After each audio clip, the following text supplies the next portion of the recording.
Hello, everyone, and thank you for tuning in again. It is Sunday, October 30th at 1:02 p.m. This is a live stream started. My name is Jason Leeser. I'll be your host for today. And if this is working for you, please let us know in the comments and in the chats. Please tag a friend who loves tattoos. And welcome to Guy Aitchison's Reinventing the Tattoo Community, where tattooers, apprentices, collectors, and the curious are encouraged to join in these live streams, real world events to share and inspire and ultimately create better art and tattoos together. With your help, we have evolved into a quality network of amazing live and on-demand tattoo and art shows that have all been receiving rave reviews. You can always find Reinventing the Tattoo in both of the app stores, the Apple App Store and the Google Play Store, as well as our YouTube channel, our Roku channel, which has 12 to 15 channels going at any given time, 24 hours a day, 7 days a week, as well as all of the major podcast directories, including Apple and Spotify. But no matter where you are watching live or on demand, you can always get the latest and greatest, most up-to-date information at www.reinventingthetattoo.com. You can always try it out for free. We've got a whole bunch of sample webinars from the Reinventing the Tattoo Canon, some advice from Guy Aitchison about your unique goals, a comprehensive tattoo history course from Jay Brown. We also have a full event schedule with weekly and special event live stream details, as well, once again, as well as a link out to our Roku channel, which is streaming 24 hours a day, 7 days a week. We also offer a whole bunch of professional development courses as well that you can purchase on demand from over 20 world-class leading artists. Once again, if this is working for you, please let me know in the comments and in the chats, and please tag a friend who loves tattoos. Help us get the word out. We have a number of weekly staple shows that we always encourage people to tune into, starting on Sundays at 1 p.m. with me, Jason Leeser, for the Skill Building Sunday Drawing Group, where we go through and we work on developing some of our artistic skills that can help us with our tattoo career. This is all followed on Mondays at 9 a.m. with Drawing for Tattooers with James Wisdom, where we go through and we discuss some basic drawing techniques and strategies, and we really try to work on honing our artistic abilities. That's followed at 11 a.m. with the Tattoo Weekly Show hosted by Gabe Ripley, Lauren Gregory, and Jake Meeks from the Fireside Tattoo Network. That's followed on Mondays at 5 p.m., where we go through and we have the Let's Talk About Feelings show with Robbie Ripple. That's all followed on Mondays at 9 p.m. with a subscribers exclusive drawing group with Sandy McAndrew, who's actually stepping in for Guy for the next few shows. But same basic premise, we walk through different steps of the Reinventing the Tattoo Canon, and we try to work on honing our skills in some of the things that Guy outlines in Reinventing the Tattoo. That's all followed on Tuesdays at 10 a.m. with the Tuesday Feels Drawing Group hosted by Ricardo Sertivant, a very good friend of mine, extremely talented artist and one hell of a tattooer as well. And that's followed on Wednesdays at 1 p.m. with the Tattoo Now show, where we go through and discuss some more business aspects behind tattooing. And that's followed on Thursdays at 6 p.m. with the Tattoo Collecting 101 podcast hosted by Fawn Baker. Let's see. I'd like to go through and take a minute to thank some of our sponsors and some of the people that make this show happen. Starting off with worldtattooevents.com. As we all know, in this post-pandemic world, we know that things are still getting rescheduled like crazy and some things are still getting postponed. Maybe some of you are pretty curious about what tattoo events are coming up in your neck of the woods, or maybe you're traveling somewhere and you want to find out what kind of tattoo shows are going on in that area at that time. The best way that you can get the most up-to-date information from the largest, most comprehensive resource for tattoo events worldwide is to go to worldtattooevents.com. And next we have Dlyze Pro, also known as Dermalyze in the rest of the world. Protect your art. If you're still using plastic wrap to wrap your tattoos, it's probably time to step your game up. Dlyze Pro was developed by wound care specialists specifically designed to heal tattoos. You cannot go wrong with Dlyze Pro. This is what your tattoos have been craving to heal with. And next we have tattoonow.com, technology for tattooers, the leading edge in professional development, management, and digital tools for tattooers of all levels. They're constantly keeping everything up to date, and they're constantly doing all different types of upgrades. They're competitive with any kind of CRM or mailing list or scheduling software that's currently out there. Go take a look at tattoonow.com for the apex and the leading edge in tattoo technology. And of course, this wouldn't be Reinventing the Tattoo without a very personal and professional thank you to the guy behind the curtains, Guy Aitchison. I can't thank you enough for what you have done for me personally and professionally. Go to guyaitchison.com. He is the founder and inspiration behind Reinventing the Tattoo. At guyaitchison.com, you can pick up a copy of his Biomech Encyclopedia, some of his DVDs. He's got some custom coil machines for sale, as well as some original oil paintings, a whole bunch of fine art prints, and many, many more, all available at guyaitchison.com. Would also like to go through and thank two of our affiliates, the Apprenticeship Diaries with Amy Nichols and the Fireside Tattoo Network with Jake Meeks. If you are interested in becoming a tattoo artist, take a look at the Apprenticeship Diaries. That will walk you through some of the good and the bad stories and help you get an idea of what to expect during an apprenticeship. If you're looking for just another source of information on tattooing, take a look at the Fireside Tattoo Network with Jake Meeks. There's a whole bunch of absolute gold on that channel. They have a podcast and a YouTube channel, and they cover all kinds of great information for tattoo artists. Once again, we ask that you please post positive reviews on the channel, especially if you like the show. Go through, leave us a comment, hit that like and subscribe button, and let us know that we're doing things right. If you absolutely hate today's show, I'm sorry to hear that. But once again, hit that like and subscribe button. At least this way you know when we're going to be broadcasting. Yeah. If you would like to host a Reinventing the Tattoo event or become a sponsor of the community, or maybe you're looking for a fine art or a tattoo critique, you can always email management@reinventingthetattoo.com, and we will be happy to get back to you just as soon as we possibly can.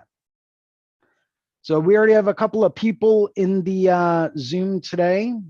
I'm going to go through and switch my camera over. Awesome.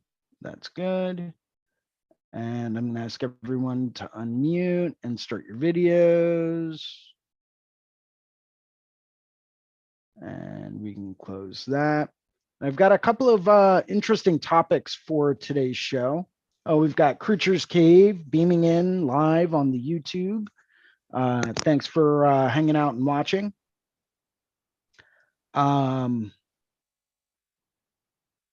Oh, looks like someone didn't switch the branding off of the Needle Jig Northeast meetup, which Medusa and I were both just at over this past weekend. We headed up to Jiminy Peak up in the Berkshires, up in Massachusetts, and got to meet up with a whole bunch of really, really great artists. Got to watch some live oil painting take place super late at night. That was amazing. Got to listen to color saturation seminars from people like Renee Little. There was an absolute wonderful collection of artists and seminars going on this year at the Needle Jig Northeast meetup. And who knows, maybe we'll be doing a meetup coming to a town near you. Maybe it's in the plans, who knows? But that's why if you take a look at the branding down at the bottom right corner, that's exactly what you will be seeing. So I've got a couple of topics that I wanted to cover with everyone today. The first one is the importance of observing other artists' processes.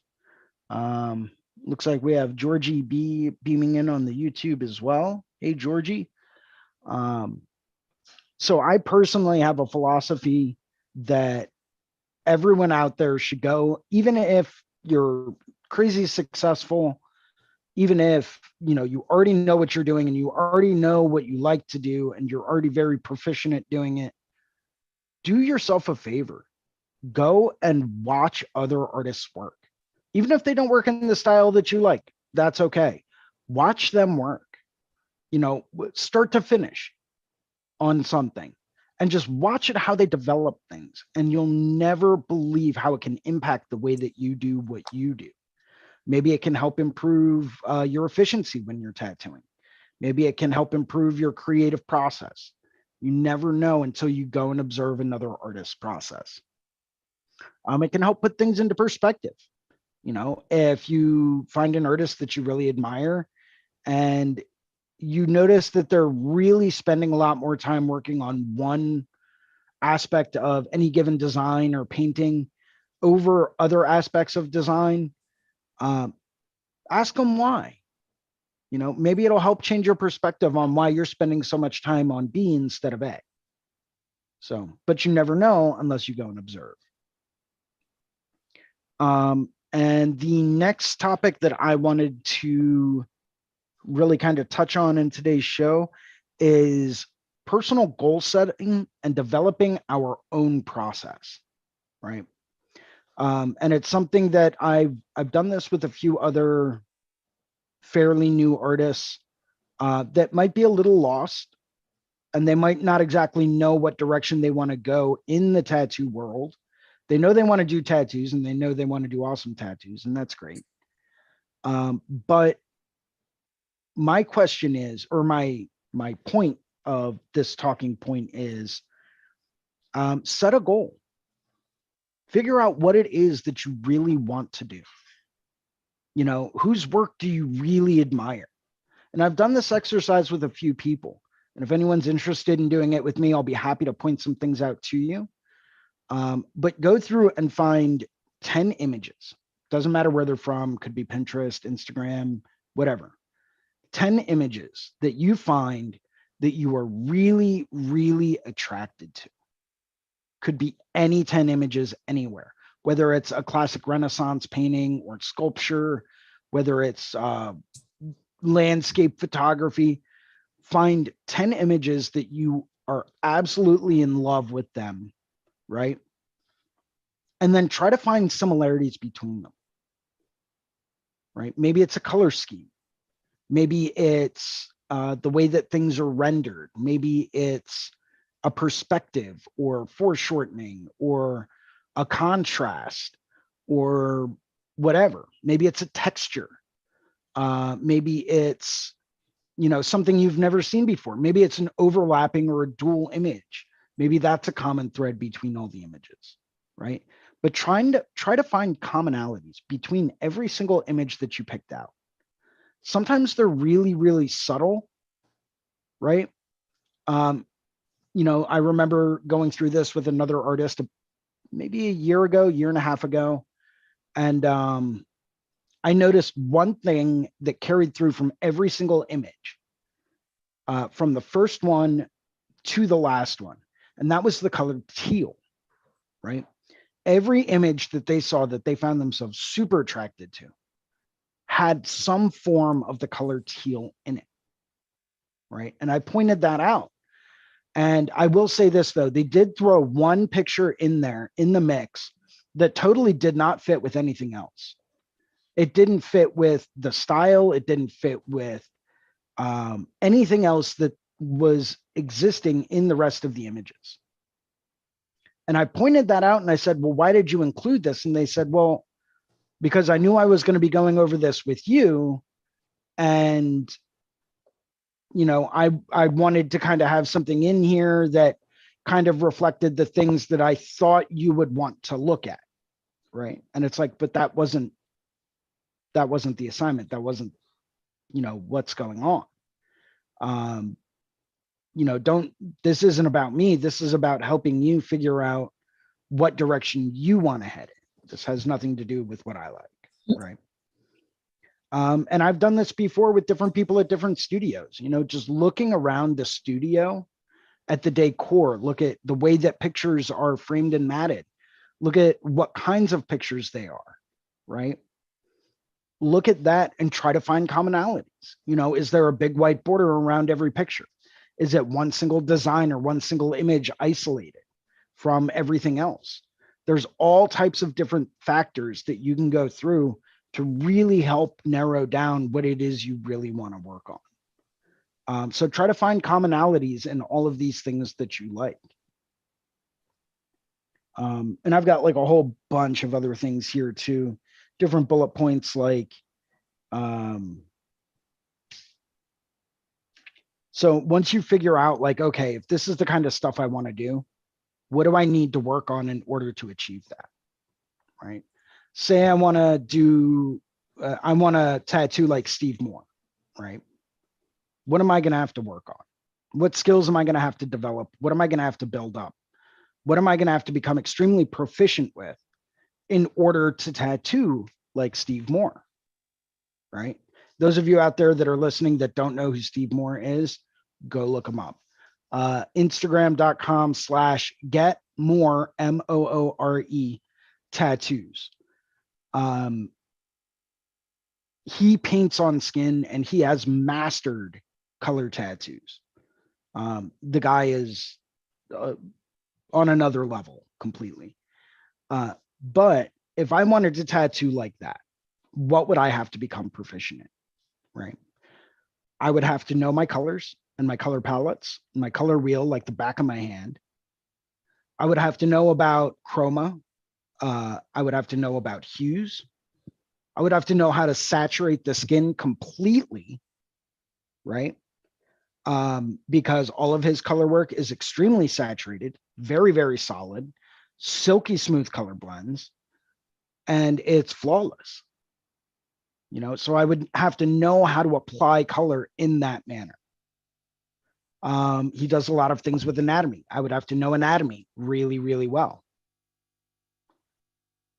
All of these tiny little things can all add up. And it's like, okay, now that you've identified what you would need to know in order to do that, start chipping away at it. Walk through one at a time.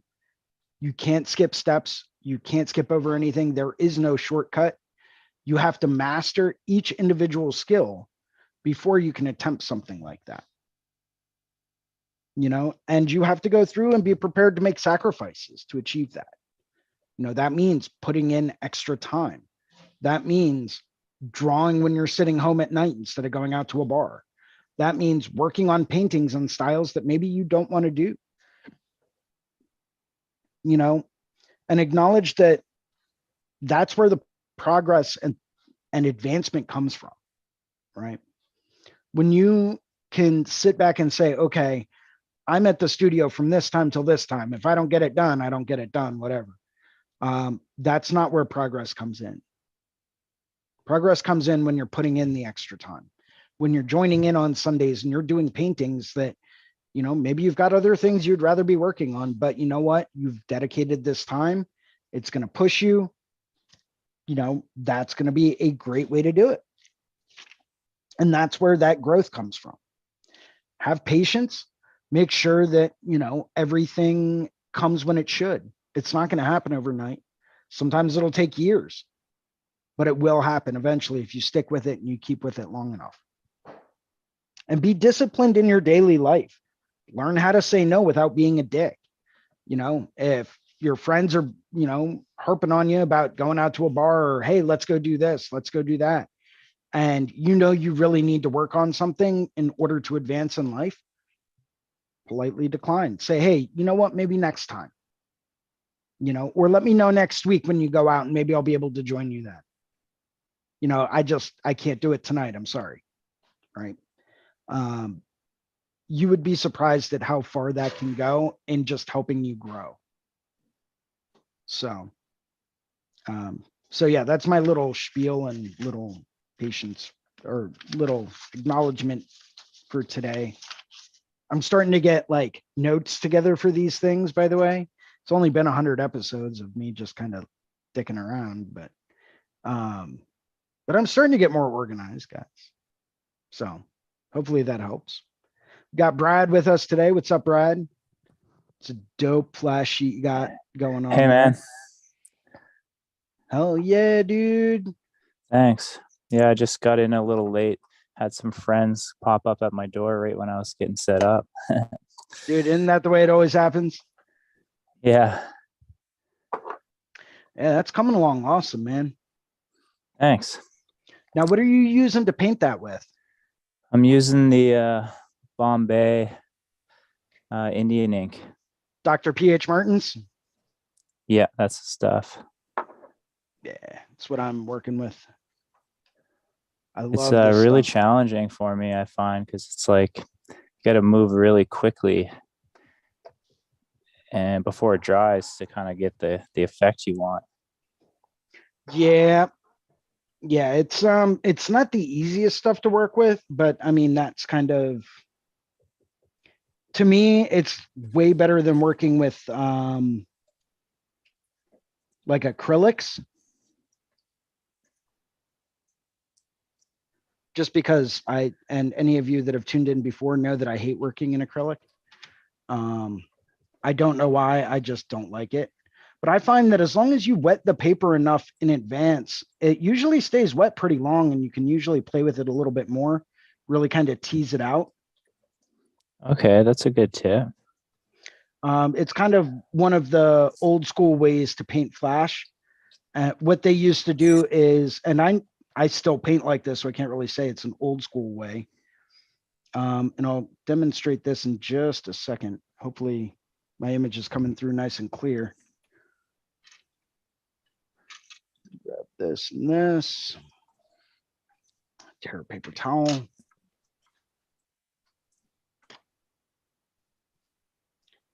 So like, for example, say I wanted to,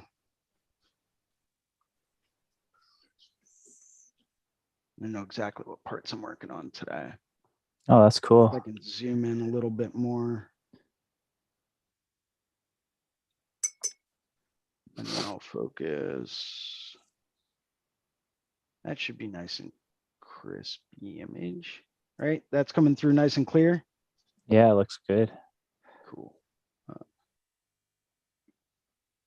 There we go. So this is kind of the way that I was always taught to paint with paint like liquid acrylic and watercolor flash. Take one brush that's a bit bigger, right? Sometimes I'll use something like this. It's a Pentel water pen, right? And you basically just fill the handle with water, and then that acts like your reservoir, but you still need something to rinse with. So sometimes I'll use something like that, but get a decent amount of water on your brush itself, and then pick the area that you want to paint inside and go ahead and just lay down a layer of water only in the areas where you want that paint to be. Okay. I don't know if it's coming through shiny at all, but you can kind of see a little bit of a discoloration here. That's where all the water is. Right. And then I'm going to go through, and I've got these washes already kind of pre-set up. And then you go through anywhere where you want it to be the darkest, just take your actual paint and run it right along the edge. Right. And you'll see it kind of fading down and all that stuff. And you'll see these kind of like little spider webs coming down, right? Take your water brush again, just blend it out. It's like an old school spit shade technique, only not, I guess. And then once again, I'm going to go through with my water brush, wet the next area next to it. Maybe I'll do two more. But then this way, if I really wanted to, I could dry off my water brush with like a dry brush. Say I wanted to make this area a little bit lighter. with a dry brush, you can go back through and kind of soak up some of that water and help lift it off to give it a really nice gradient. And that'll still allow this wetter part to like flow down a little bit more, but it's going to keep this bottom part down over here a bit lighter because you're soaking up all the excess water to help prevent that paint from really moving down the paper too much.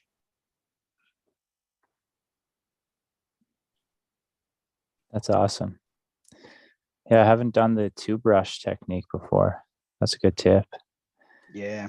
Yeah, it's a little something that I forget who I was watching not too long ago. I think it was, believe it or not, I think it was Troy Temple.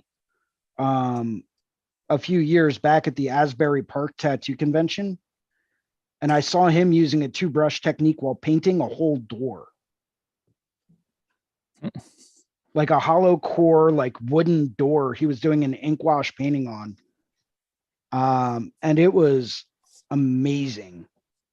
And he was sitting there and he had everything set up in a really weird way. He had like his one brush with paint here, and then his water brush was here.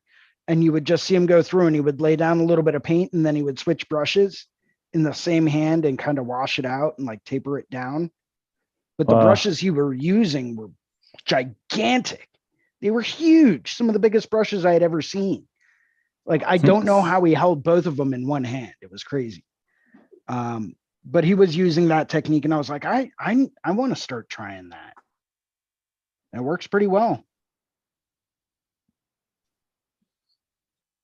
Yeah, it's like chopsticks. Kind of got to get used to them, I guess.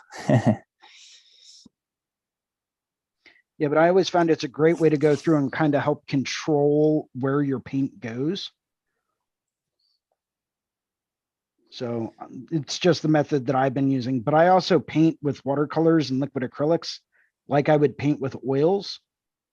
And I build up very, very thin glazes and layers. You know, obviously you have to wait until it's completely dry, but because it does dry so quickly, it takes a lot less time than, you know, waiting for an oil glaze to dry.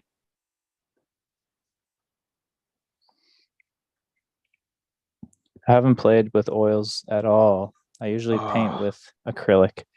I'm just used to it. See, I can't stand heavy body acrylics or medium body acrylics.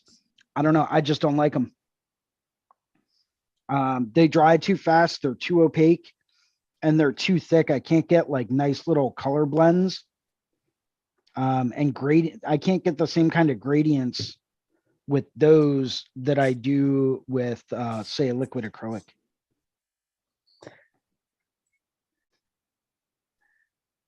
Maybe I'm just not using the right technique, but it makes sense. I haven't tried anything else, so I have nothing to compare to. Yeah.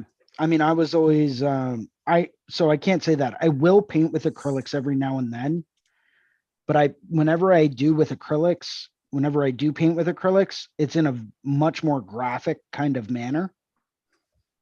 It's okay. This area is red and it's red. This area is green and it's green. You know, I'm not getting any kind of gradients in there per se.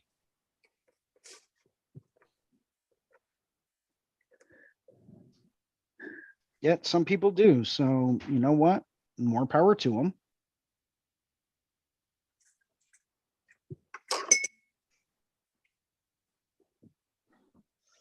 But if I'm going to go with something that's very, it's got a lot of gradients and is very, very smooth, that's when I just switch over to oils. Takes a bit longer, but you get a really nice photo effect from building up all those glazes and layers.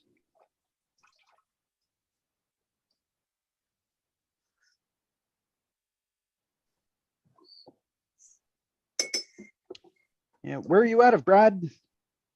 I'm in New Brunswick, Canada. Oh, no shit. That's awesome. Yeah, I'm in Fredericton, the capital, I guess. Remind me where you guys are. So actually, Medusa's probably closest to you. Medusa, pay attention. Yeah. Sorry, I'm looking for the 10 photos that inspired me the most so I can send them to you so we can talk about it. I'm in Portland. Yeah. I'm just outside Philadelphia. Right out in the Philly suburbs. And I absolutely love it out here because everything is like a 2 or 3 hour drive tops. And you can be anywhere. You can be on the side of a mountain. Or you can be down at the beach. The rules. Yeah, one of these days Medusa is going to pack up and move out this way. Yep, probably. And then later on, a few years down the road, she's going to kick herself in the ass for doing so. She's going to be like, people on the East Coast suck. Dude, yeah. They're too fast.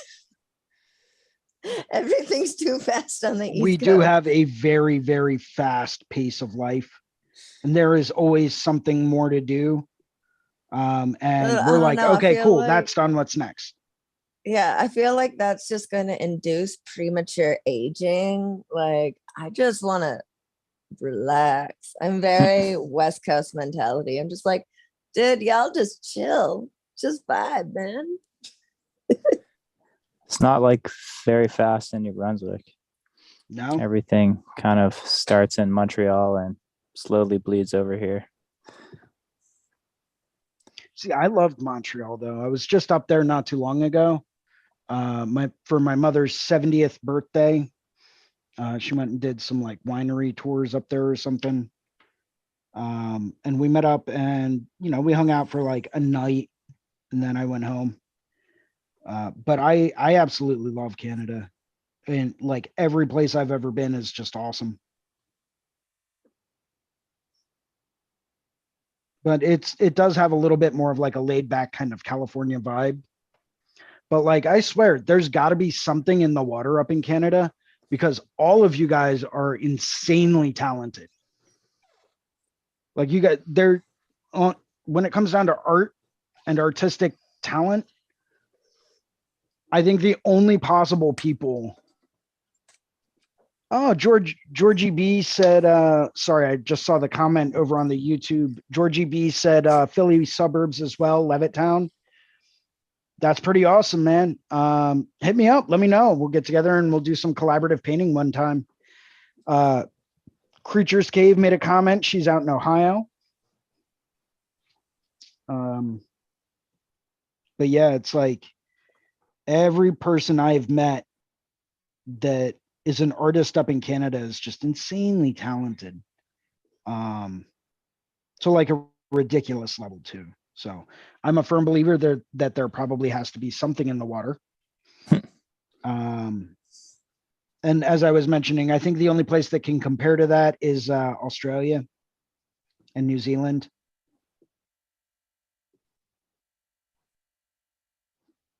And I've never been. Spain, there's a lot of really good artists in Spain.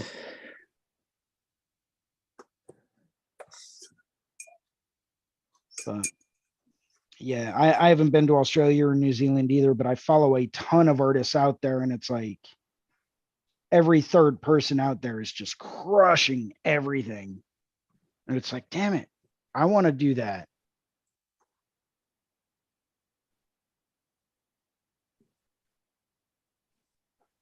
But that's how we improve. We just keep plugging away and pushing through, and we'll get there.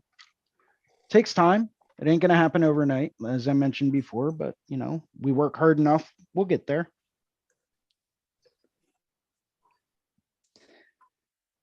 So you said this is 100 episodes now? No, we're getting there. This is 88, I believe. That's awesome.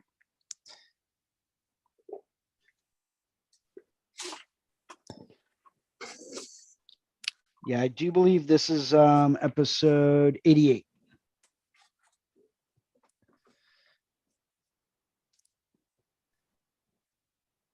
Must be which great is to cool. get drawing and doing this stuff like consistently every week. You know, I find it's hard.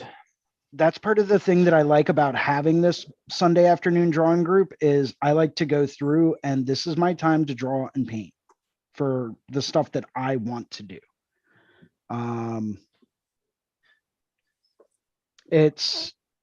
This is my dedicated time for this. So for me, it kind of forces me to sit back and say, okay, this is my time to go through and develop art skills, to work on things that I know I need to work on, to try to, you know, push myself into a different direction or to focus on different skills that, you know, maybe I wouldn't otherwise have the opportunity to work on. It's my day for like self-advancement, I guess you could say.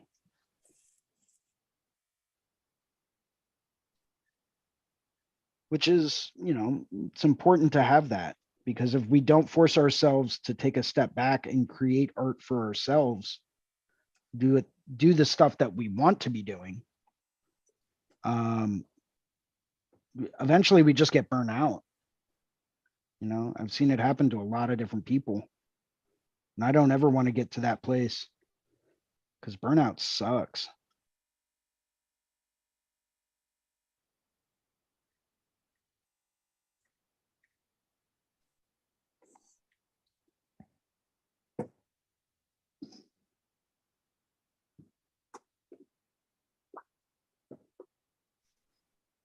That a little bit more prominent. There we go. Now we're cooking.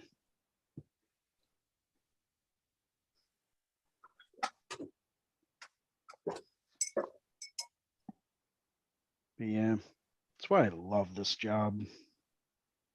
It's tough, but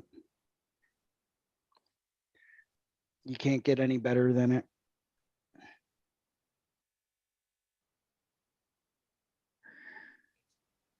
I love tattooing. I'm not gonna lie, tattooing's great.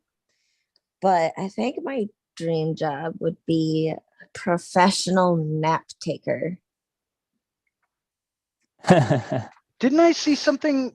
Wasn't like NASA offering something like $20,000 to someone that could stay in bed for a month? I can do that. I've done that. I was gonna say, yeah, that wouldn't even be a challenge for me. That would be like a Tuesday. Yeah. I could probably do that if I really put my mind to it and I got super hyped up on caffeine beforehand. I could easily be down and out for a month straight.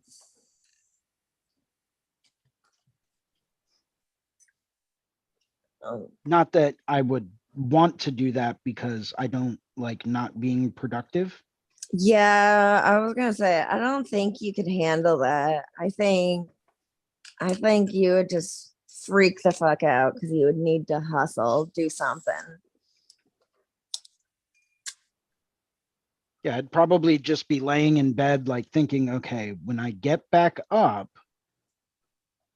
I need to do this, I need to do that, and need to go over here and do this and take care of that. See, I was bedridden with shingles for 6 weeks Yeah. a couple years ago. And okay, so besides the fact that it was the most painful experience in my entire fucking life, and I wouldn't wish that on, there's not a lot of people I would wish that on. I stayed in bed the whole time.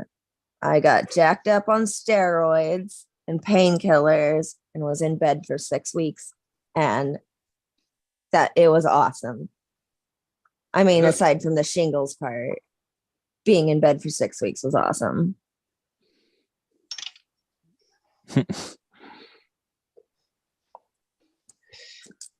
And I swear, I'm not lazy. I just I really like to rest.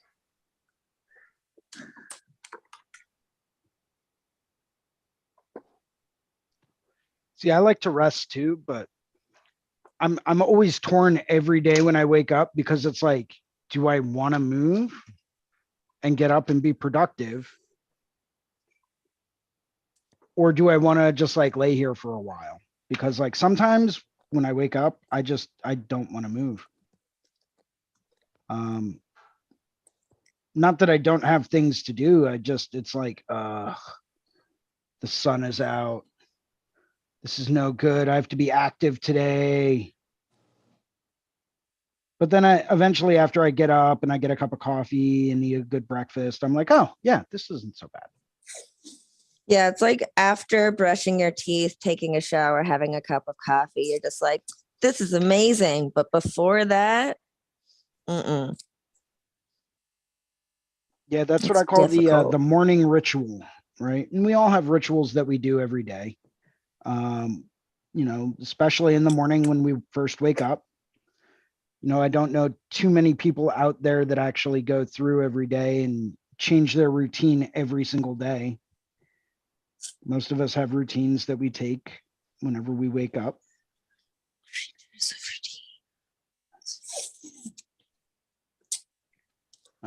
But it is what it is. I do try to vary my routine a little bit here and there, depending on situations, circumstances, and all that stuff. It's like, I know if I'm out at a show or an art retreat, like the Needle Jig meetup, I know that my routine is going to be a little bit different, right? Because I don't know where to go and get coffee first thing in the morning. I don't know what I'm going to have for breakfast that day. So like first thing I usually try to do when I first wake up at a show or an art retreat is I'm immediately on my phone trying to say, okay, where can I get substance? I need something in my belly. And then, okay, cool. Found food. Now I need to find coffee. Where is coffee located? See, coffee is the first thing I go for me. See, I've gotten so used to waking up and eating a full breakfast in the morning that like, it's hard for me to go without it now first thing in the morning. I just get really, really cranky really, really quickly. Gotcha. Yeah, I'm a coffee in the morning, coffee and protein shake, and then not really a big fan of, not that I'm not a fan of breakfast, I just don't do it. Oh, I love breakfast. I would have breakfast for lunch and dinner and everything in between. Yeah, my breakfast is like Second 6 breakfast cups of and coffee. 11sies and That's what I do usually. It's called intermittent fasting. yeah. Just coffee for until noon. Yeah, like 6 cups of coffee. But the thing is, I do love breakfast foods, but I like them for dinner. 6 cups of coffee in the morning, and for dinner, I'll have Eggo waffles. Ooh, excellent choice. Yeah, like blueberry waffles for dinner. Eggo blueberry waffles? I didn't know Eggo made blueberry waffles. They're the best. They're the best kind for sure. They really are. With a little bit of peanut butter and maple syrup on it. Oh. Why am I just hearing about this now? Why did I miss the memo? Where have you been? I'm sorry. I just didn't know Eggo's made blueberry waffles. Yeah, they do. And they're the best. All right. You need to run over to the store real quick. Show's over. He's got to go to the store. Yeah. Well, I know exactly where I'm heading after this. That's for sure.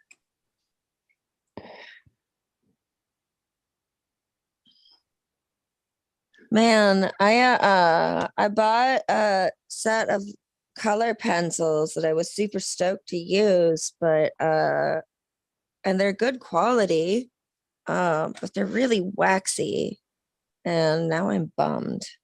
Who makes them? Faber-Castell. Which series? Gold Faber. Okay, because I know they just came out with a new series that's not wax based, it's actually oil based. Oh, yeah, that's what I need. And they Yeah. apparently, like, when you use those, it's like painting with an oil pastel, only you're using it in colored pencil form. See, that's what I need.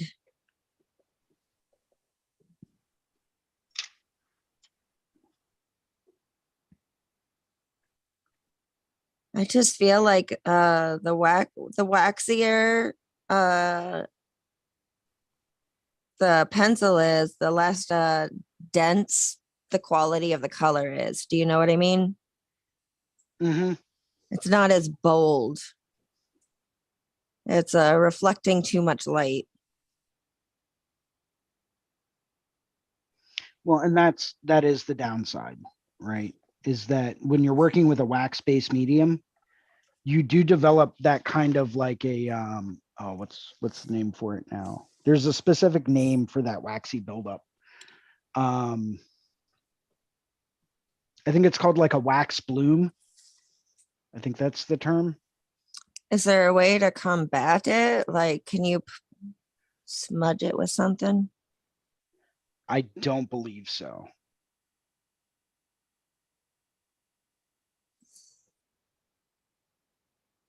I just want to do color pencils like Pooch. What brand is he using? I don't know. Oh, I'll hit him up. I'll find out for you. Okay. You're friends with Pooch? I've met him a few times and talked to him. I am so excited to I'm gonna go fangirl at his booth at the Puerto Rico convention. Yeah.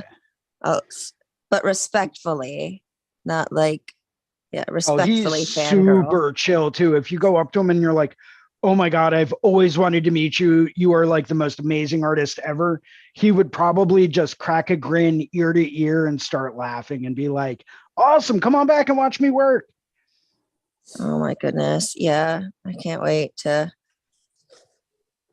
meet him. That's gonna be super fun. Yeah, he's a really, really nice guy.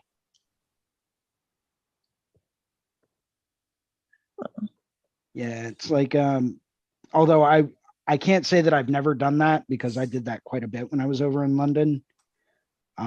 With like everyone, every booth I went past at London, I was like, oh my God, oh my God, oh my God.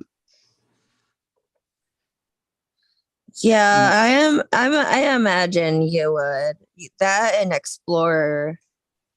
I imagine you would fangirl real hard. So, and that was the weird thing about the Explorer conference was that some of the people that were talking at the Explorer conference, guys like Mike Chambers, Ross Abbott, Bill Canales, I had met them before. Right. So I didn't fanboy quite as hard when I met them. I'm not saying I didn't fanboy at all. I did pretty bad too. But like, since I had already met them, there a lot of the mystique was like kind of taken out of it, I guess. But right. still, it's like they've become major influences on everything that I do. Like when I got to meet Dean Sacred from Sacred Tattoos in Auckland, New Zealand, that was like a life-altering event. That dude is just functioning on a higher level for sure. And he's been doing it for so long too. Like he's one of the OG tattooers in New Zealand, which I have the ultimate respect for.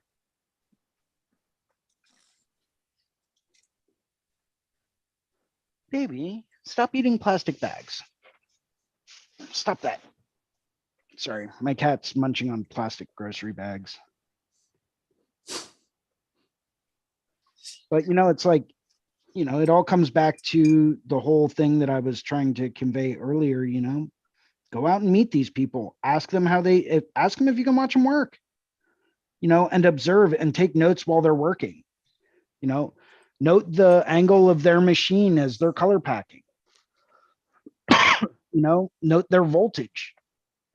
Note, how quickly, if you can, and they're okay with it, see if you can take a quick little video of them color packing an area, or like doing a super soft, subtle gray shaded area. That way you can take a look at their hand speed later on and you can be like, okay, slow everything down a little bit more and I got this, right? You should show us your cat. She tends to be camera shy occasionally, and I think today's one of the times. She's kind of all over the place. If she was a bit more just like still and calm, I would.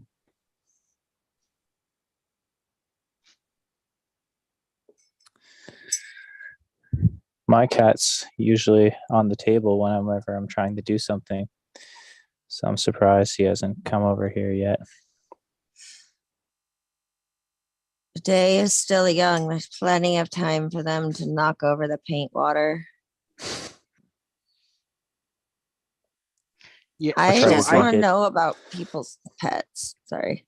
So I cat proofed my little painting area, and I've got everything set up on like a 10 by 14 baking tray, right? Using one of those like Amazon tattoo ink trays with like the little rinse areas and the cartridge holders built in. I just use that for painting and it works like a dream because like there's no water cup for them to knock over. Nice. Tell me more about your cats. Why are you going to try to come and steal her? No, I miss having a cat. I really, really, really miss having a cat. I am not in a position where I can adopt a cat right now. That would be ill-wise of me. And so I am trying to vicariously live through other people that have cats. Like I've got a couple of friends who I ask regularly, is like, can you send me cat pictures? Like just so I can like get it out of my system, so I don't impulsively go adopt a cat when I really shouldn't. But yeah, tell me about your cats. So we're gonna hijack the show and make it about your cat. I mean, you can try to. I'll try to bring it back on topic eventually. My cat's probably outside hunting right now, actually. But he does come in for his afternoon nap. He's pretty much a wild kitty. Pretends to want affection just enough to get us to refill his food for him.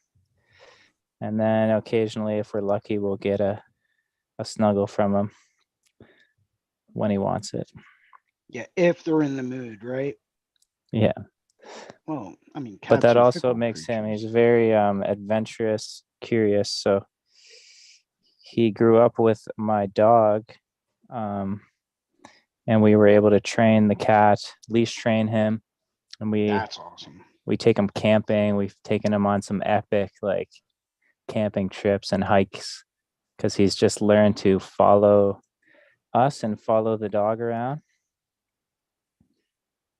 So we took him to Grand Manan one year, which is like an island off the coast of New Brunswick. It's like a 1 hour ferry.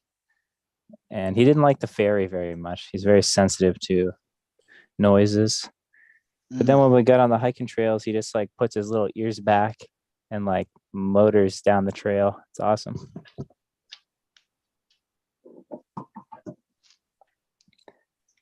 Do any of you guys have paintings with little kitty paw prints on them? You want to hear a funny story about that?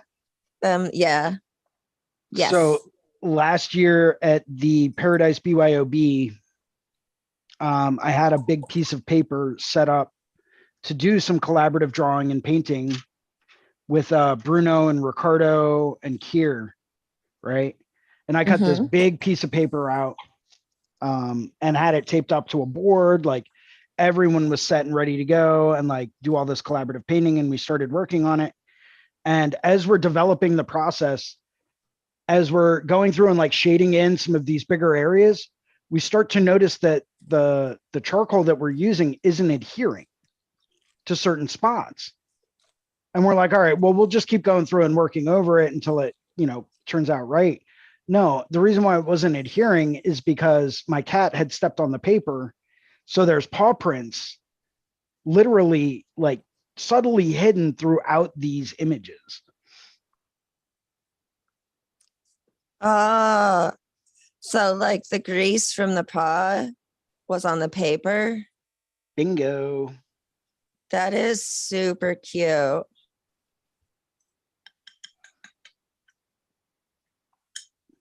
Yeah, fortunately, it wasn't on every single one of them, but I don't know what I would have done if it had been.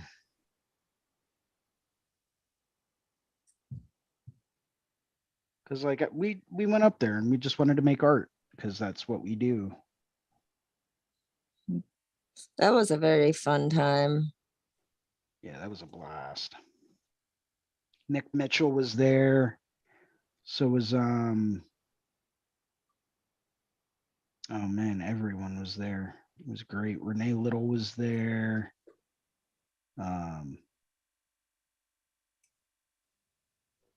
I forget what's his name. Runs Loose Screw Tattoo. Jesse Smith. Jesse Smith was there. Oh Christian yeah, his Perez seminar was there. fucking awesome. Christian Perez. So nice. So nice. So Such an encouraging. awesome dude. Yeah. Like I was so frustrated because it was my first time with oil and I had no idea what I was doing and all of that. And he was so calm and like really helped me get through that. What the fuck is going on with this weird medium phase? Yeah, and that's, sometimes that's what it takes is just someone that's there that's worked in that medium for a long time, just to sit down and be like, hey, it's not that scary. Just do this and you're fine. Yeah.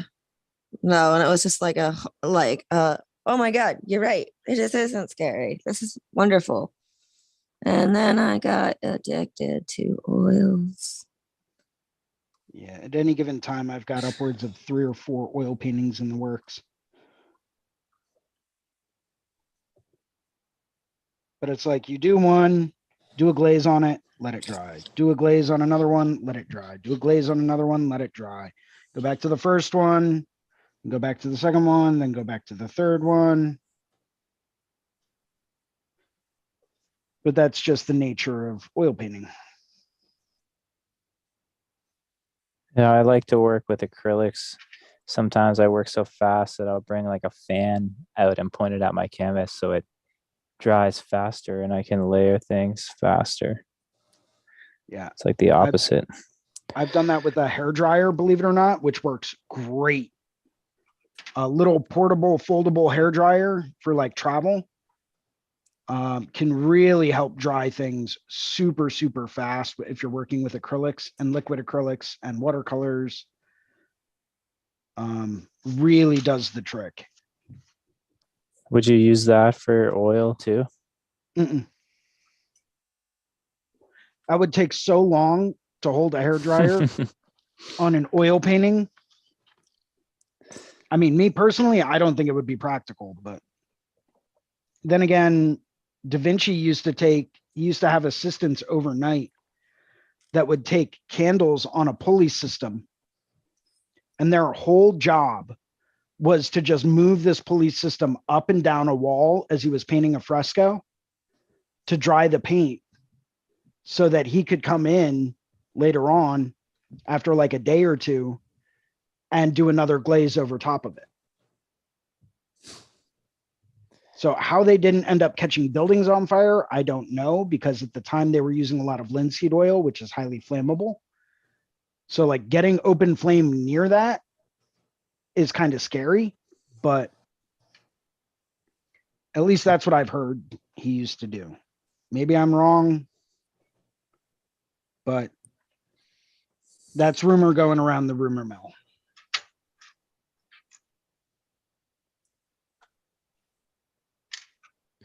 Which brush was I just using? That'd be crazy to have like a whole team of servants fan drying your art. right? Or like, It's like I can see like a team of people lined up with paper plates, right? Just trying to like fan one piece to get it to dry.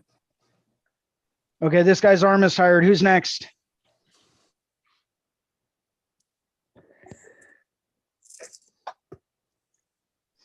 Man, I love this brush. I forgot I had it, and I absolutely remember why I loved it. I'm trying to, this is one of my first times zooming in. So I use my phone to set up on like a small tripod to give you the video of what I'm doing. But at Right the on. angle is I can't see my screen. So what you guys are working on. So I set up my tablet so I can watch the live stream on YouTube, but Yep. it's like a full 3 minutes behind. Oh, It seems. that's rough. Yeah, it's kind of weird. So I'll like look up at the screen and like see myself doing something that I did like, 2 or 3 minutes ago.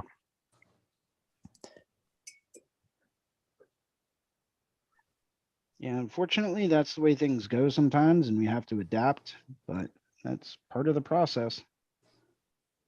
Adaptation. Yeah, everyone's got a little bit of a different camera setup.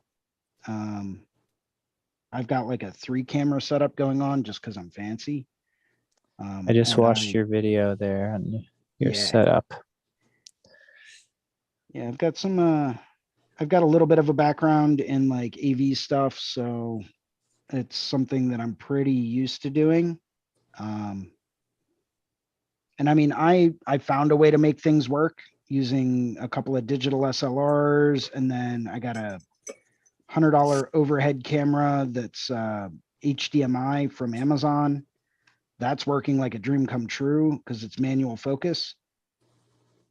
And that streams out. That's actually what I'm doing all this overhead stuff with. Is that like cheapo $100 HDMI video camera? But it works Nice. great, man.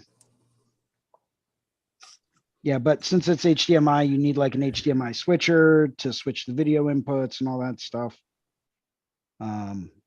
So like, don't recommend it for people that aren't willing to put a couple $100 into a video setup, because the switcher alone is going to run you a little bit of money.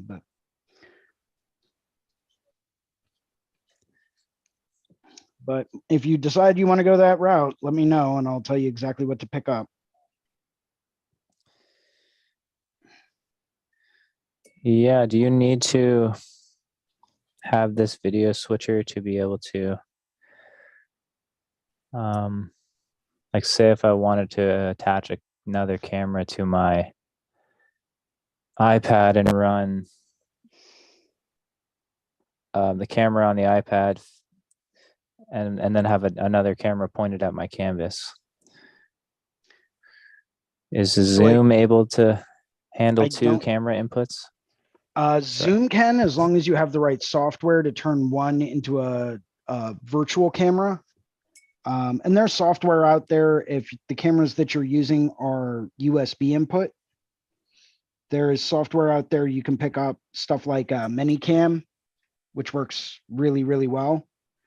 And what the software does is goes through and it basically takes all of the camera inputs into this program and then outputs that video signal as a virtual webcam, so that way you can get like a multi-camera shoot and you can switch back and forth between them and all types of stuff like that.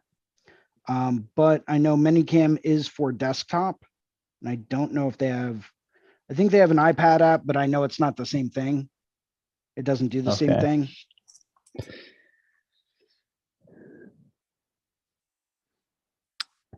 Well, for my purposes, I guess I'm just occasionally joining, not really hosting or anything. So Yeah, for the occasional participant, what you got going on is just fine. I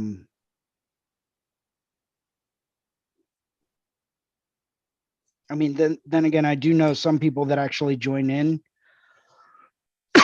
and they can join as long as you switch the name on the in Zoom, you can actually join using 2 different devices. And then you just keep the video on for one and the audio on for the other one. That's a good idea. That might help the delay that's happening.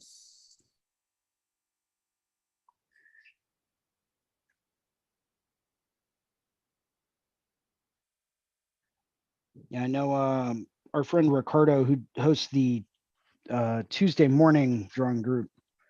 It's the way he usually does it.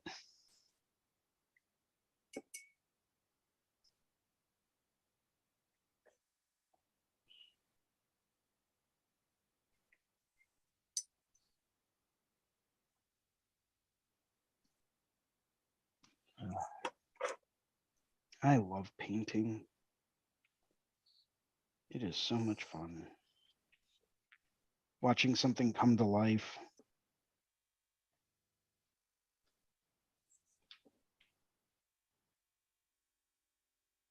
Yeah, I'm not used to talking to people while I'm painting. I mean, I'm not a full-time tattooer like you guys, so you guys probably have a lot more practice talking while you're creating things. And well, it comes with the territory. You know, when you engage with a client regularly, you build that kind of a friendship and a relationship. And that's one way that they'll continue to come back. So I try to make it a good practice every now and then to, you know, instead of just being that guy that throws on headphones all the time and just says, yeah, I'm just going to zone out and do what I do. I do that sometimes if it's a super intricate piece, but I don't really prefer doing that. I like to have conversations to build that kind of client relationship. But sometimes if you really need ultimate focus on what you're doing, sometimes you have to throw on a headset and just be like, listen, I need ultimate focus on this. I'm sorry, but I'm really not trying to screw your tattoo up here. A lot of people respect that.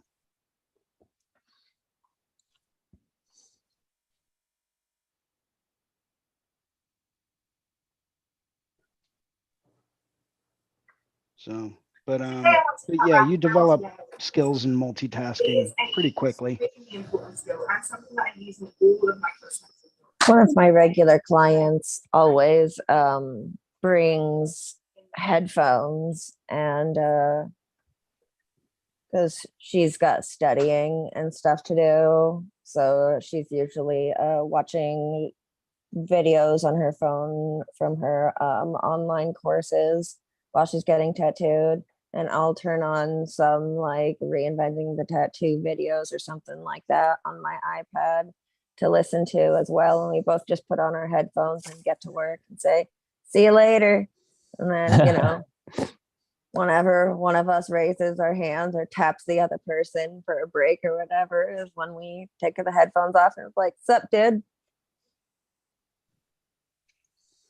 Yeah, I used to have a guy that would come in. He was in the middle of taking a doctorate program at a doctorate program online at a university, and that's what he would do.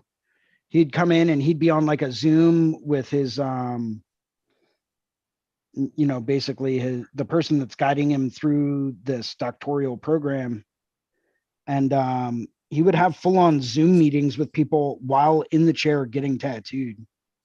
that's hilarious.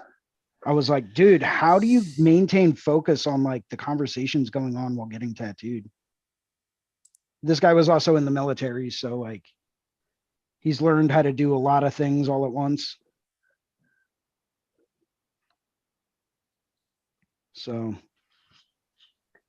I don't know, it worked for him, but I know I couldn't do that shit for sure. I mean, I could if I absolutely had to, but like if I had an appointment with Steve Moore, but I had, you know, something super critical to do that day, I would find a way to do it. Just because like I'm not turning down an appointment with Steve Moore for anything. And if it's something else that was going on that I absolutely had to do, then I would find a way.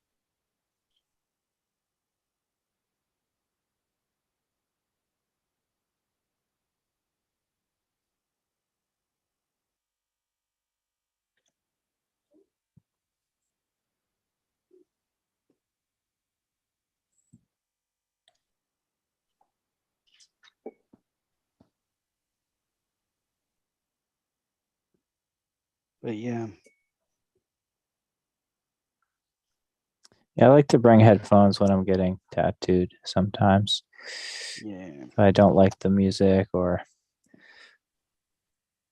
if it's just nice to have a distraction sometimes. And I don't know about, I like to listen to like really heavy metal when if it's like a really painful tattooed area, kind of helps me. But I don't want to ask the artist to just blast like really heavy metal. It's kind of put my headphones on him. So I'm the exact opposite. I do, whenever I'm getting tattooed, especially if it's on a more sensitive spot or a more painful area, and I know I'm going to need to zone out for it. I always go with classical, believe it or not. Like very, very slow tempo classical. I, for some reason, just find that the slower pace and the slower tempo helps me regulate my breathing. And I always try to tell people, like, listen, this is what works for me. But I'm also an advocate that any music out there that you listen to while getting a more painful area tattooed that doesn't have lyrics, that's probably what you should be listening to. Just because I find personally that lyrics are very distracting. So yeah, I was reading this book called this is your brain on art, or it's like kind of like a fundamental like art textbook. I forget the title.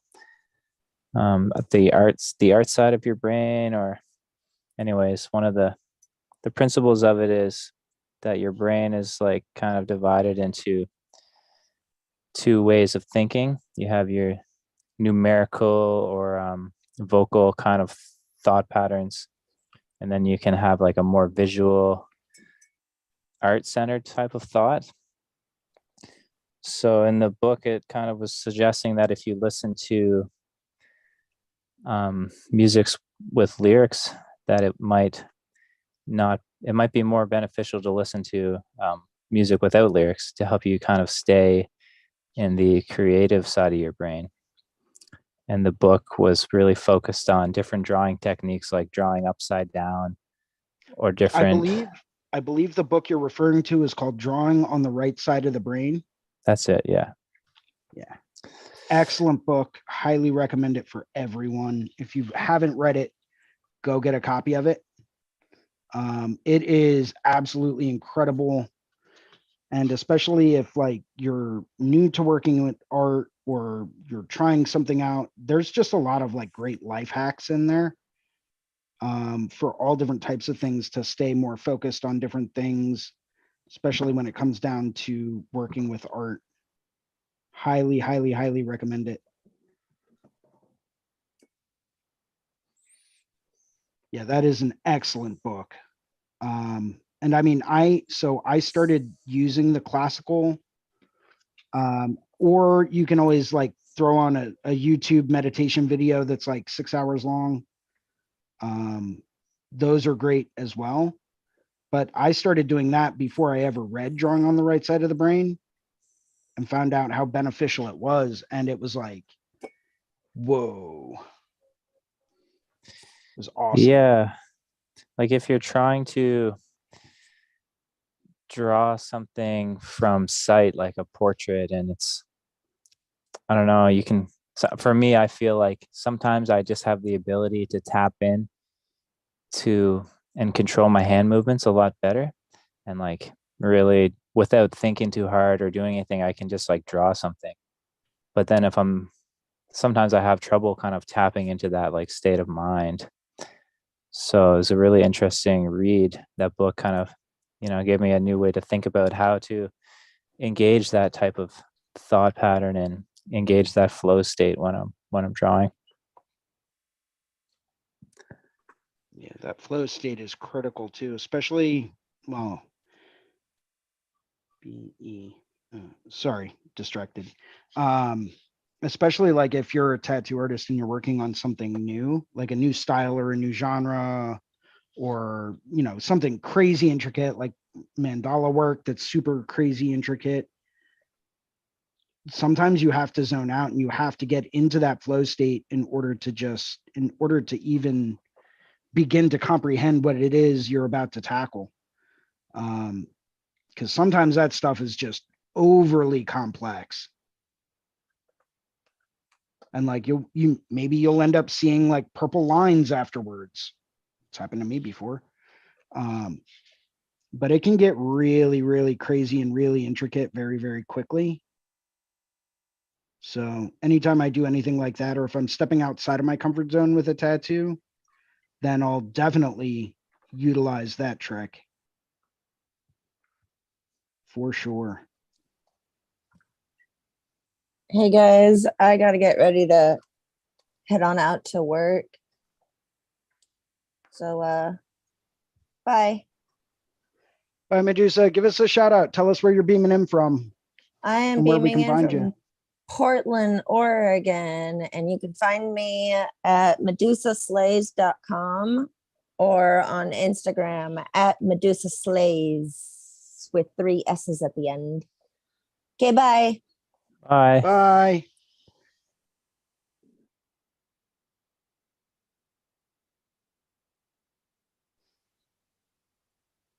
Yeah, but I don't know. There's something about achieving that flow state that I find super critical with a lot of different things. Probably also because I have a very, very difficult time focusing in general. So I require at least 1 cup of coffee, some nice classical music, or like I said, some of those like meditation videos on YouTube work great because they're very, very slow BPM.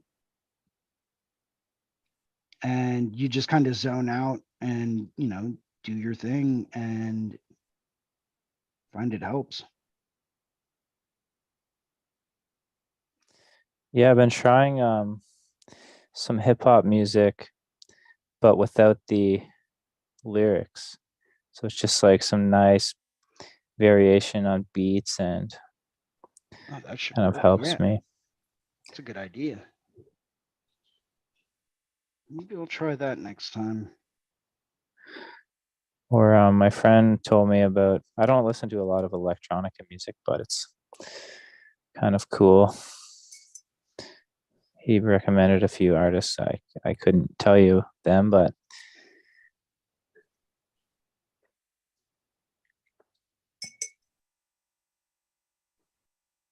Yeah, I used to listen to electronica all the time back in college, and it was cool for a while. And then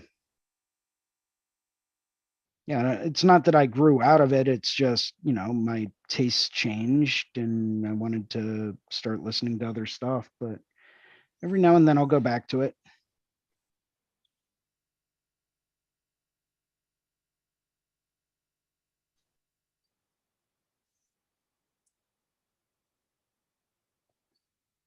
yeah, I've been trying to get introduced to more new artists again, because I just find myself listening to the same artists and genres. I'm Yeah. just, I don't know. I'm onto this band right now. My friend just told me about, called Goose. Goose. Goose is an interesting band name. They're like a jam band from Kentucky, I guess. Okay. So they're pretty sweet. And we'll definitely have to look into that.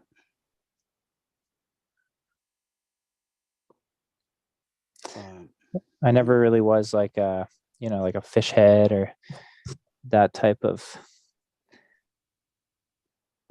never really listened to Fish that much, but they're Goose is kind of like one of those bands, like super jammy and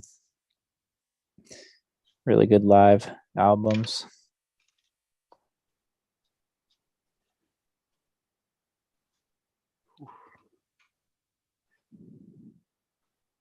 So this is what I just did a second ago is a perfect example of why I like to wetten the area first.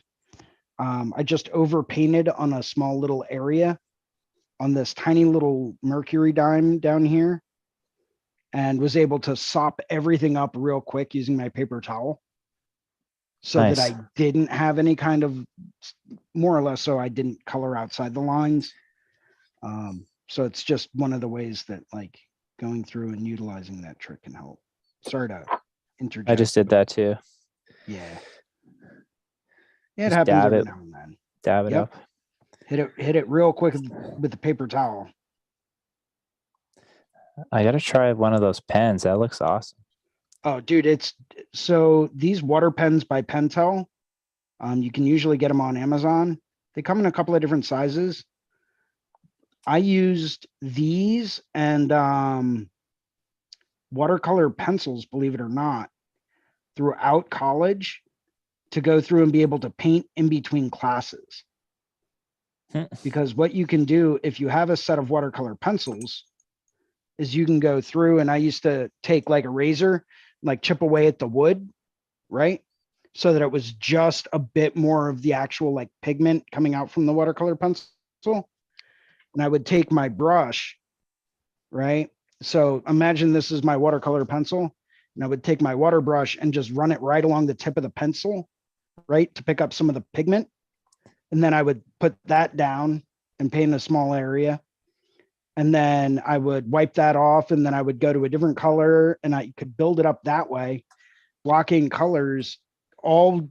And it was like having a portable paint palette without needing like a rinse cup and a paper towel and anything else like that. It was real quick, real easy, real clean. I could fold up my paper towel, put it right on top of the watercolor pencils, and boom, I was done. If I needed to pack up real quick. It was like That's a cool. little life hack to go through and be able to paint on the go anytime with like minimal effort. Yeah, that's cool. I used to have some watercolor pencils. They were pretty fun.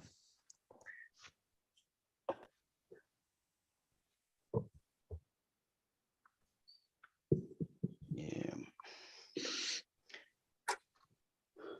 That's a little bit of progress for today. Let me go through and hit this tiny little area again real quick. Make this What a kind little of bit paper darker. do you use?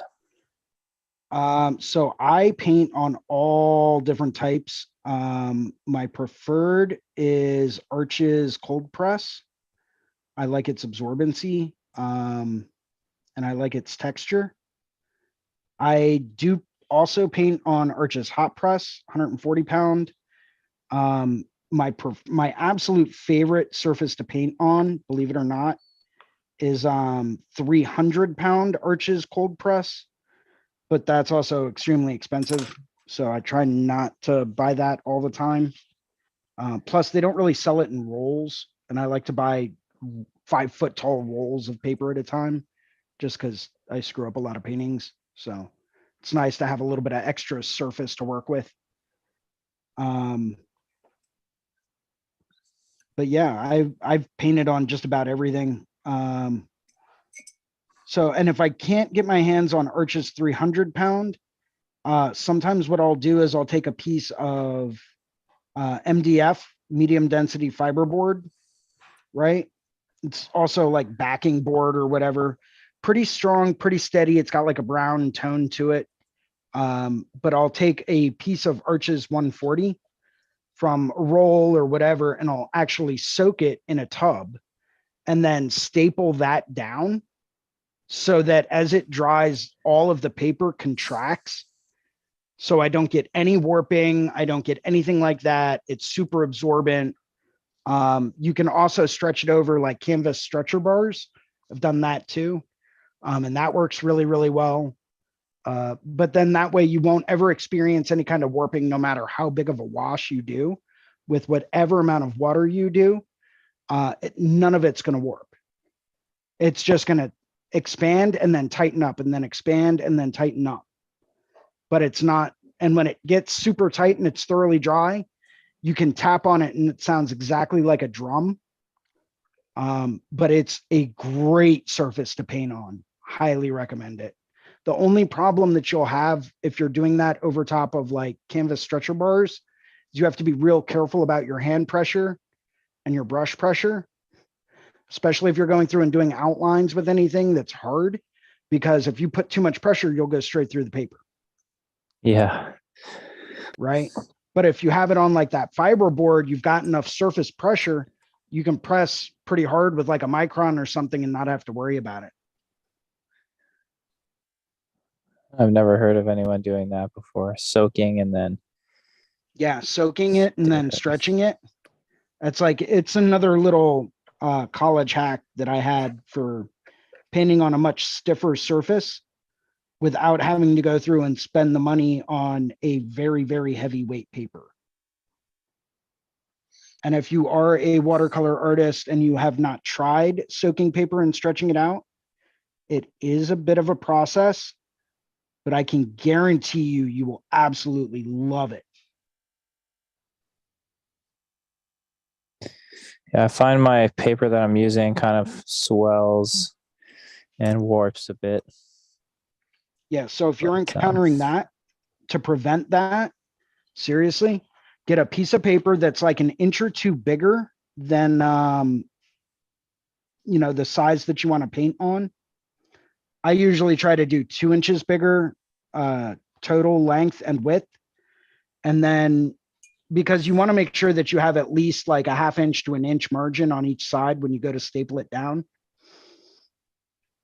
especially if you're stretching it over bars, because you want to make sure that it goes over top of the lip, right? And then you staple it along the sides.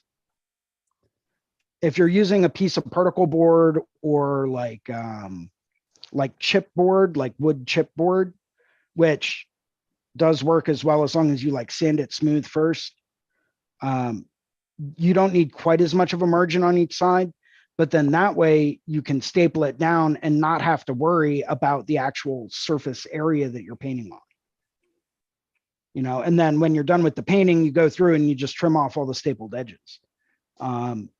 Works an absolute treat if you like to work with a lot of bigger, heavier washes, or if you start to experience things like this, where like part of it's not laying flat, and I'm getting a little bit of warping with it.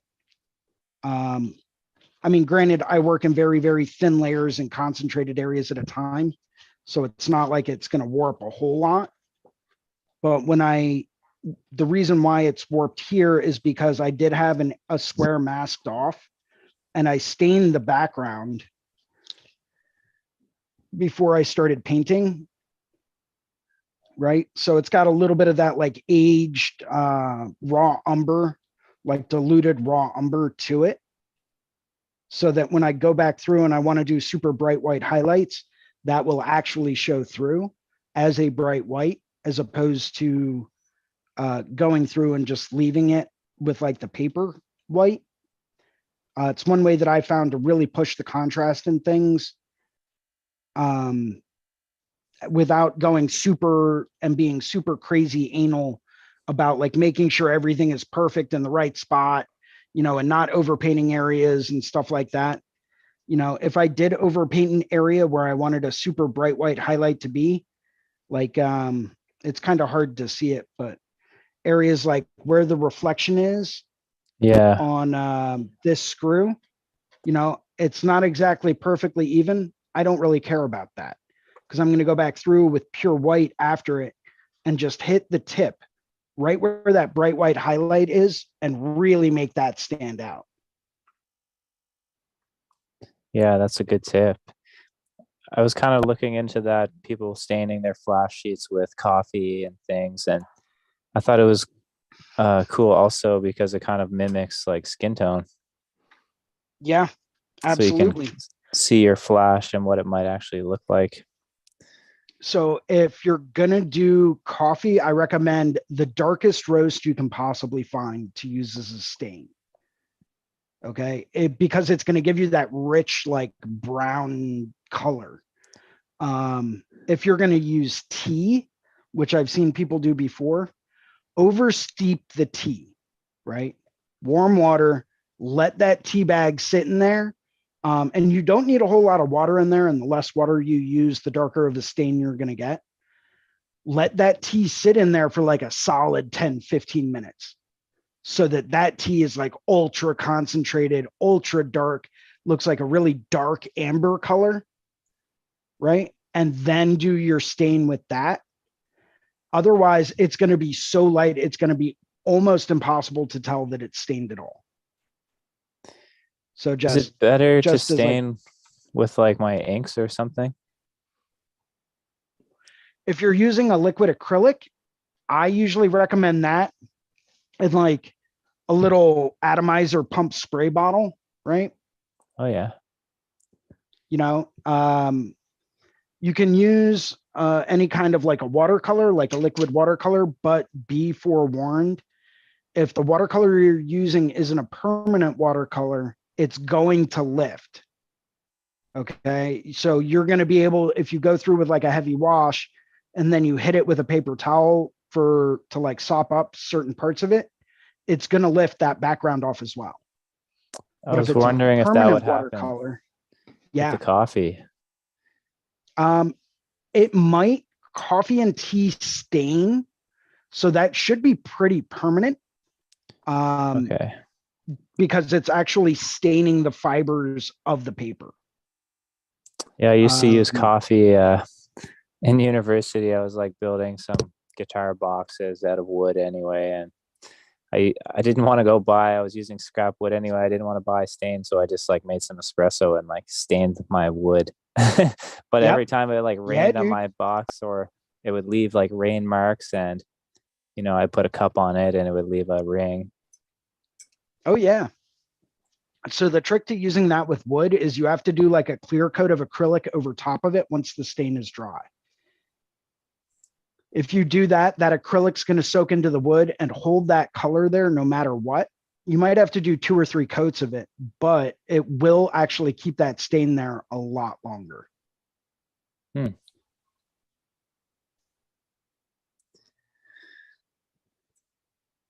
Thanks for all the tips. I'm learning so much here already. Yeah, no problem, man. No problem. That's kind of why I host these sessions. I like to share knowledge and have fun and paint with other people. And thank you for joining in today.